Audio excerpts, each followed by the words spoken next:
Bonjour à tous et bienvenue sur la première chaîne d'actualité quotidienne qui parle de NFT et de jeux blockchain. Comme tous les jours, on est ensemble pendant un petit quart d'heure, c'est parti directement. Évidemment aussi, comme toujours, avant qu'on commence, si vous voulez soutenir la chaîne, au cas où, n'oubliez pas de vous abonner, d'activer la cloche. Il y a donc des vidéos tous les jours, comme je disais. Également aussi le pouce en l'air, ça fait super plaisir, ça booste l'algorithme, donc merci à tous ceux qui jouent le jeu. L'information majeure du jour, c'est bien sûr le gros partenariat entre le géant Microsoft et la blockchain Aptos qui vient d'être annoncé. Alors ça en a surpris plus d'un, personne s'y attendait, et donc c'est pour, je cite, marier l'IA à la blockchain. Et en effet, on apprend que la blockchain Aptos va pouvoir bénéficier de toute la suite d'intelligence artificielle de Microsoft, notamment le service Azure de OpenAI, pour faire plein de trucs en fait, genre je sais pas, la tokenisation, des innovations pour tout ce qui est solutions de paiement, enfin plein de trucs. Ils vont explorer plein de domaines différents. Toujours est-il que du coup c'est une excellente nouvelle pour l'écosystème Aptos. Évidemment le token a pumpé, et du coup pourquoi moi ça m'intéresse? Parce qu'en fait Aptos c'est une blockchain qui a amené beaucoup de ventes fraîcheur au niveau NFT. On se rappelle de sa sortie en octobre dernier, et franchement c'était une dinguerie. Évidemment moi j'étais fourré chez la marketplace Topaz, il y avait des collections qui pumpaient dans tous les sens, et c'est vrai que du coup je suis retourné voir un petit peu ce qui se passait, et on a toujours les 3 premières collections qui sont sorties avec le plus de hype, qui sont toujours là, à savoir Aptos Monkeys, Aptomingos et Pontem Space Pirates. Donc si jamais vous allez sur l'écosystème Aptos côté NFT, c'est ces 3 collections qui sont les plus anciennes, les plus solides, et qui continuent entre guillemets à proposer des choses, c'est assez intéressant. Et également aussi sur Aptos, on a quand même un très gros projet gaming qui s'appelle Grand Saga Unlimited. C'est un projet auquel je crois, qui a déjà fait plusieurs playtests, qui marche bien, qui a une certaine hype. Donc c'est vrai que Aptos, il y a quand même des très jolies nouvelles, donc ça peut valoir le coup de s'y intéresser. Et je précise bien sûr que comme toutes mes vidéos, vous avez tous les liens en description, que je ne fais jamais de conseils d'investissement, et après c'est à vous de faire vos recherches, évidemment, avec les différentes ressources qui sont à votre disposition. Deuxième info, et pas des moindres, ça y est, c'est fait, on arrive dans la saison 3 de DeGods. DeGods, la collection emblématique qui était numéro 1 sur Solana pendant vraiment tout le temps, et après qui est partie sur Ethereum suite à la demande de son fondateur Frank de DeGods. Et donc c'est une collection qui marche bien, c'est une grosse collection. Actuellement on a un floor price à 8,7 ETH, c'est vraiment genre il y a des pros, il y a des maximalistes si vous voulez DeGods, il y a des gens qui ne jurent que par cette collection-ci et par son fondateur, et évidemment quand on a une grosse collection comme ça, il y a beaucoup d'attentes, et les gens ils veulent sans arrêt des nouvelles choses. Et donc là c'est ce que propose la saison 3 de DeGods, à savoir concernant la collection DeGods, il y a plusieurs choses. En fait chaque personne, chaque holder pourra s'il le souhaite switcher et montrer en fait une autre image parmi 4 images différentes pour son NFT, notamment du coup des images un petit peu plus classe, carrément aussi des femmes qui sont implémentées. Du coup ça en général c'est un peu gadget, beaucoup de gens du coup se plaignent, comme par exemple ici on voit Anglio qui est une très grosse whale, d'ailleurs qui est très c'est un mec qui est très mal aimé dans l'écosystème. Bref, on s'en fiche. Donc beaucoup de gens sont déçus par rapport à ce côté-ci. Après, il y a quand même pas que ça. Il y a aussi un système en fait de points, parce qu'en fait les gens qui stackent leur NFT, ils ont des points, et après on pourra faire des choses avec ces points-ci. Il y a aussi un truc à savoir par rapport à la collection de Youths, puisque Youths en fait c'est la seconde collection de DeGods, qui était d'ailleurs à la base aussi sur Solana et qui est partie sur Polygon. Et là, qu'est-ce qui se passe? On apprend qu'en fait la collection va partir de Polygon pour aller sur Ethereum, elle aussi.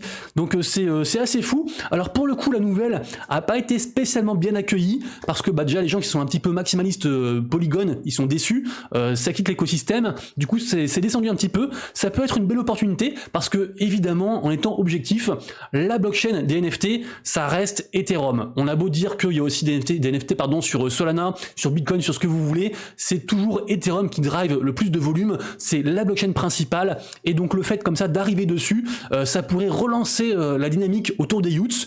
Donc voilà, après forcément ça fait des déçus, il y a des gens contents, d'autres moins, c'est le jeu. En tout cas ça fait bouger les choses. D'ailleurs on a aussi la marketplace Magic Eden version Polygon qui pour souhaiter un bon départ à Youths fait 0% de frais, donc à voir du coup vers où tout ça va, mais ça reste quand même des gros changements, ça reste je sais pas comment dire, mais moi je trouve que ça sent quand même bon, mais c'est vrai qu'à court terme ça peut provoquer un petit peu une sorte de petite panique, donc ça peut peut-être même encore plus baisser, à voir. Mais moi j'ai envie de dire que j'ai confiance aussi dans son fondateur, dans Frank de DeGods, parce que jusqu'à présent il a toujours fait les bons choix, ce mec est assez incroyable. Moi je suis pas holder, mais quand je vois ça, c'est vrai que ça donne envie d'acheter au moins un petit use comme ça, au cas où pour du coup le prochain bull run. Vous le savez, ensuite, j'en ai parlé beaucoup, on a eu enfin, ça y est, la sortie du mainnet de Base, donc ça y est, tout est sorti, tout est dispo pour tout le monde, on peut faire des allers-retours entre les blockchains, on peut bridge, débridge, faire ce que vous voulez, ça y est, tout est bon, donc avec du coup ce gros lancement, on a donc le début de On-Chain Summer, donc il y a des mints tous les jours, notamment sur la plateforme Zora, qui est très proche, une plateforme à la base d'art, mais qui est très proche de l'écosystème Base, même si eux aussi ont leur propre blockchain, et donc voilà, il y a beaucoup de projets, il y a beaucoup de mints, il y a beaucoup de partenaires qui ont été annoncés, notamment Coca-Cola, plein de trucs. Donc vraiment, allez voir, renseignez-vous. Il y a des quêtes dans tous les sens. Il y a aussi moyen de choper des choses gratuitement. Donc vraiment, faites bien vos recherches. En tout cas, moi, je retiens une chose pour aujourd'hui, c'est qu'il y a le premier vrai gros mint en version publique, enfin tout ce que vous voulez, tout achevé, tout ce que vous voulez. Donc sur Base. Et donc c'est un partenariat entre d'une part Coinbase, qui est donc derrière la blockchain Base, plus Cosmo di Medici, qui est donc une whale, un artiste très connu. En fait, ce mec, c'est Snoop Dogg, c'est le rappeur Snoop Dogg qui est derrière ce compte-ci, et il est très présent dans le monde des NFT, et aussi l'artiste DKMotion, qui est peut-être dans le top 10 des plus gros artistes actuels côté NFT. Donc vraiment, c'est un immense partenariat. Ça commence du coup aujourd'hui à 9 AM PT, donc ça va faire un truc comme, je sais pas, peut-être 16h ou 18h, un truc comme ça, et en fait, c'est une open edition. Ça veut dire que, en fait, pendant un laps de temps déterminé, n'importe qui pourra minter autant de NFT qu'il le souhaite, donc ce sera 24 heures, et après le prix, ils ont pas encore dit, mais ce sera un prix très bas. Donc voilà, je pense qu'il faut au moins minter un. Après, bien sûr, c'est pas un conseil d'investissement. Bien sûr aussi, s'il y a 1 milliard de mint, la collection vaudra plus rien, donc à voir comment ça se passe. Mais c'est vraiment le gros événement côté NFT sur la blockchain Base du coup aujourd'hui. Mauvaise nouvelle ensuite, vous le savez, Apple fait tout pour rester son propre maître à bord de son propre navire, notamment au niveau crypto. Ils sont ok avec les cryptos, mais ils disent juste qu'en fait tous les projets, toutes les applications qui vendent des choses du coup sur l'App Store, eh ben elles sont taxées à 30%. Sauf qu'en fait on peut pas taxer des transactions à 30%, on peut pas taxer les fees de la transaction à 30%. Donc il y a pas mal de non-sens. Apple se fait pas mal crier dessus, cracher dessus par rapport à ça par la communauté crypto. Toujours est-il qu'il y a plusieurs instances en fait qui sont montées au créneau et qui veulent que ça change, et malheureusement on a une première nouvelle qui vient de tomber, puisque en effet on a un juge de la Cour suprême qui a rejeté la demande de Epic Games, qui aurait immédiatement en fait assoupli les règles de paiement de l'App Store au profit potentiel des applications crypto et NFT. Donc en fait Epic Games c'était un petit peu entre guillemets porté volontaire pour du coup faire bouger les choses au niveau de Apple et leur dire qu'il fallait arrêter comme ça de dire ouais 30% partout et puis c'est comme ça. Il fallait s'adapter, il fallait proposer des choses, des solutions, assouplir un petit peu le truc. Apple ne veut pas, et malheureusement du coup un premier juge donne raison à Apple. Donc on verra la suite comment ça se passe, mais ça fait un petit peu chier, on va pas se mentir. Je vous reparle ensuite de Tensorians, puisque c'est un petit peu la grosse actu côté Solana. Regardez-moi ça, le short price a explosé. On était environ à 13 quelque chose hier, là on est passé à 18, voire même à 19 plutôt dans la journée ou plus tard dans la nuit, ça dépend comment vous vous situez. En tout cas, ce qui est sûr, c'est que y a eu un gros space. Allez le voir si vous voulez vous tenir au courant, parce que ça peut être peut-être le prochain blue chip sur la blockchain Solana. Beaucoup de choses ont été annoncées, notamment que ceux qui ne listaient pas leur NFT, leur Tensorian, auraient aussi plus de récompenses. Il y a aussi un token qui est prévu, token de la plateforme. Il y a aussi pas mal de récompenses autres qui sont prévues. Ils veulent aussi faire un launchpad, et que en fait les holders de Tensorians aient des récompenses par rapport au launchpad, whitelist, etc. Et ils veulent aussi même rembourser le prix du mint, qui, je vous rappelle, c'était de 1,69. En fait, pour minter, il fallait 10 trucs comme ça, 10 shards comme ça, de la même couleur, et rajouter un seul 109, et du coup ils veulent aussi rembourser ça et redonner ça du coup aux holders. Donc on verra comment ça se passe, mais je vous avoue que ça sent quand même plutôt bon pour cette collection-ci. Et regardez-moi ça, on a une vente tout à l'heure assez extraordinaire. On a eu un NFT qui est parti à 187 sols, alors que c'est même pas un NFT unique. Il y a genre je crois 12 NFT uniques dans la collection, et là c'est juste un truc rare, mais c'est pas non plus le plus rare. Donc vraiment ça sent très très bon je trouve pour ça. Renseignez-vous, faites attention à vous, on est déjà sur des prix quand même un peu haut, donc à vous de voir, mais moi j'ai kiffe. L'artiste talentueux et très influent Jack Butcher a confirmé donc l'arrivée, le partenariat entre donc sa collection OPPen et donc la collection aussi des Pudgy Penguins. Donc a priori, de ce qu'on comprend, on pourra échanger un OPPen pour avoir du coup une version OPPen en mode Pudgy Penguins. Donc du coup c'est une belle collaboration qui bénéficie aux deux écosystèmes, et c'est cool. Mocaverse ensuite continue son teasing avec une espèce de map partagée. On imagine qu'on va pouvoir faire des quêtes, trouver des reliques, mettre à profit l'expérience de nos NFT pour choper des choses et des récompenses aussi, on va dire même tangibles. Pour moi, moi c'est un projet qui est très undervalue. Je vous rappelle quand même qu'on a quand même Animoca Brands derrière du coup la collection Mocaverse, et je trouve que ça passe un peu sous les radars. Pour moi ça devrait valoir beaucoup plus cher. Actuellement on est environ à 0,103 ETH. Après quand même prenez du recul parce que moi je suis même investisseur dans le projet parce que je kiffe. Donc évidemment je suis pas objectif. Évidemment quand on investit dans un projet, on a envie que le truc explose, on en parle de partout. Donc prenez du recul, vérifiez mes informations, mais en tout cas moi j'aime beaucoup Mocaverse. On a aussi également un petit teasing de la part de la collection NFT de Adidas. Alors j'ai pas trop compris, apparemment c'est donc une espèce de pack de lessive. Il y a un gros bruit de machine à laver quand on met la vidéo, et donc c'est écrit coming soon, donc un nouveau drop, voilà, peut-être pour les holders, je sais pas si quelqu'un en sait plus, dites-moi sous la vidéo.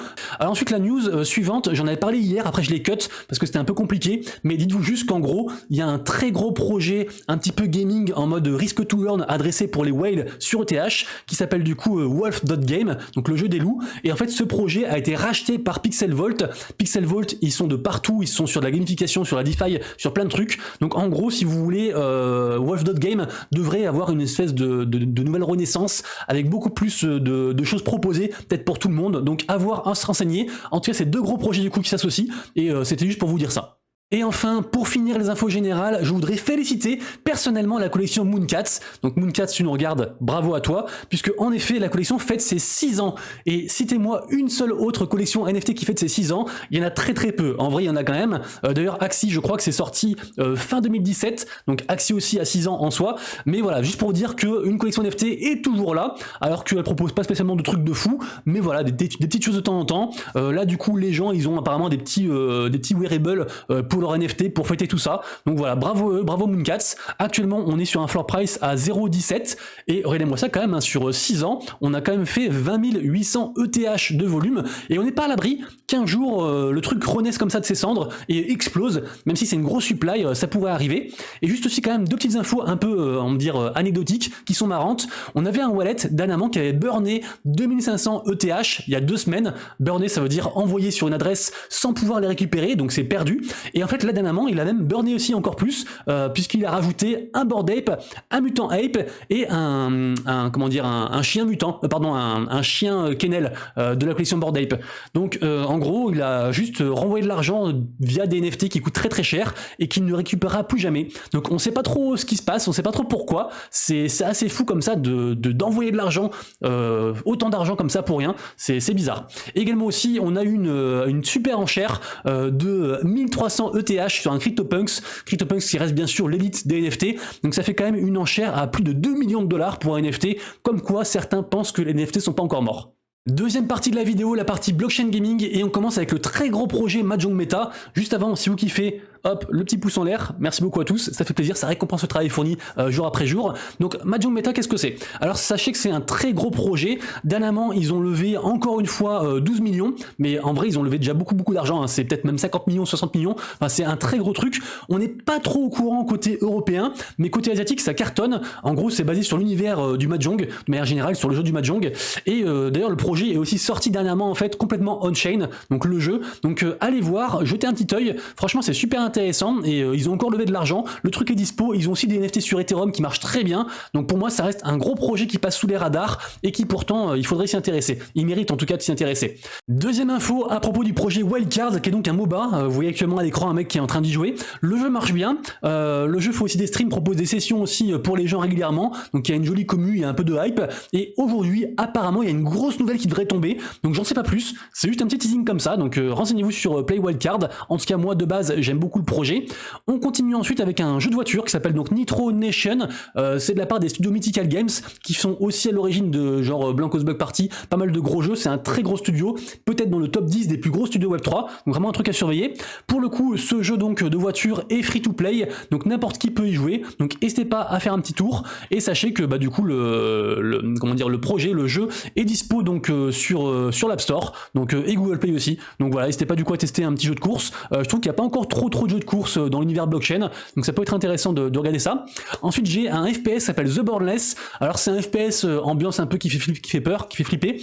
C'est un projet qui pour moi est dans le top peut-être 100 des plus gros projets gaming, j'aime beaucoup. C'est un free-to-play aussi également, et sachez qu'il arrive désormais sur l'Epic Game Store. Donc pareil, hein, quand un jeu arrive sur l'Epic Game Store, c'est toujours une belle occasion de le faire connaître au monde entier, et comme ça en fait les gens, même s'ils sont pas comment dire attirés par le Web3, ils peuvent quand même y jouer, et s'ils veulent aller plus loin, après ils peuvent connecter du coup leur compte en lien Epic Games et puis du coup le site pour après faire le lien avec le monde des NFT de la blockchain. Mais ça reste très intéressant et je trouve le projet très carré, très qualitatif. Et enfin, pour finir les infos gaming, on va faire un petit tour côté Elrond Multivers X avec un projet que j'affectionne particulièrement, puisque petite anecdote, hein, ça fait plus d'un an que j'essaie de les contacter. Ça fait depuis début juillet 2022 que je les contacte pour faire un truc avec eux et ils m'ont jamais répondu. En tout cas, j'aime beaucoup ce qu'ils font, j'aime beaucoup leur projet. C'est un jeu tactique un petit peu en mode échec mais amélioré avec 2 boards. Enfin, renseignez-vous, il y a pas mal de vidéos qui traînent. En tout cas, toujours est-il qu'ils ont levé beaucoup d'argent. Le projet prend pas mal d'ampleur et là dernièrement, ils ont aussi donc la fondation Multivers X qui a investi 100 000 balles à l'intérieur. Donc renseignez-vous. Pour moi, c'est un joli projet. Troisième et dernière partie de la vidéo, la partie marché NFT à surveiller et minute du jour. La journée est légèrement mieux que hier, mais guère mieux. On est globalement sur une stagnation de type électrocardiogramme plat, donc rien de particulier. Par contre, au niveau volume, on a quand même pas mal de choses qui bougent. Alors autant il y a un gros retracement côté Polygon et Solana au niveau des volumes sur les dernières 24 heures, autant sur Ethereum, c'était quand même assez positif. On a quand même une collection sur Polygon qui marche très bien, c'est DraftKings. Alors de mémoire, c'est une sorte de... c'est un peu comme un Sorare, c'est un jeu de fantasy, plutôt côté UFC, en gros côté jeu de combat. C'est en train de prendre des grosses proportions. Ils ont vendu des packs, ça a très bien marché. On a aussi pas mal d'activités côté Melody Maker, la collection qui fait beaucoup polémique. C'est assez sombre, faites des recherches, mais c'est assez sombre. J'aime pas trop du coup l'ambiance autour de cette collection-ci, mais en tout cas question on va dire business, ça marche bien pour eux. Et là ils reprennent du poil de la bête. Évidemment aussi beaucoup de volume côté Youth, côté Tencent, j'en ai parlé aussi, côté des Gods, tout ça. De toute façon vous retrouvez bien sûr comme tous les jours un tweet que je fais tous les matins qui résume un petit peu les NFT que moi je vais regarder sur la journée. Donc au niveau des mints aujourd'hui, on a bien sûr donc le partenariat avec DKMotion et Cosmo de Medici et Coinbase dont j'ai parlé tout à l'heure. On a aussi un ou deux autres mints assez intéressants. Pour le reste, je vais pas vous lire bêtement ce qui est marqué sur mon compte Twitter parce que vous l'avez sous les yeux. Donc soit faites une pause, soit allez voir en description, soit sur mon compte Twitter. Comme ça, vous retrouverez tout ça. Juste aussi un truc que j'ai pas marqué, je l'ai mis ici, c'est Misfits. Misfits, du coup, la collection sur Polygon qui marche de mieux en mieux aussi. Elle avait fait un très gros pump. Après, elle avait pas mal diminué. Là, elle est un peu repartie. Ça reste une collection très intéressante. Et vu que les youths vont s'en aller, qui va prendre la place? Qui va devenir le numéro 1 en fait sur la blockchain Polygon? Est-ce que ce sera Misfits? Est-ce que ce sera Olfa qui est retombé je crois environ à 1100 Matic, on verra, mais moi je suis persuadé que chaque blockchain a besoin d'un projet leader qui entre guillemets est un petit peu le visage côté NFT du coup pour l'instant sur Polygon il n'y a pas vraiment, donc il y a une place à prendre et peut-être que Misfits pourrait du coup faire partie de ces prochains leaders. Les amis, du coup c'est tout pour moi, j'espère que vous avez kiffé la vidéo, on se retrouve dès demain pour la prochaine vidéo. Ah si, je vous ai pas dit, bon c'est un peu tard mais c'est pas grave, je vous le dis maintenant, comme ça si vous restez sur la vidéo ça montre que vous êtes un vrai. J'ai fait une vidéo hier sur les plus gros éditeurs gaming et leur projet NFT, où est-ce que ça en est. Alors la vidéo est un peu longue, ça dure une demi-heure, mais on refait le point ensemble sur du coup ce qu'a proposé Ubisoft, ce qu'a fait Sony, Square Enix, Come to Us, voilà tous les plus gros, Nintendo aussi avec Pokémon, donc n'hésitez pas à checker la vidéo, et puis sinon à demain pour les autres, pour les actus, des bisous, ciao.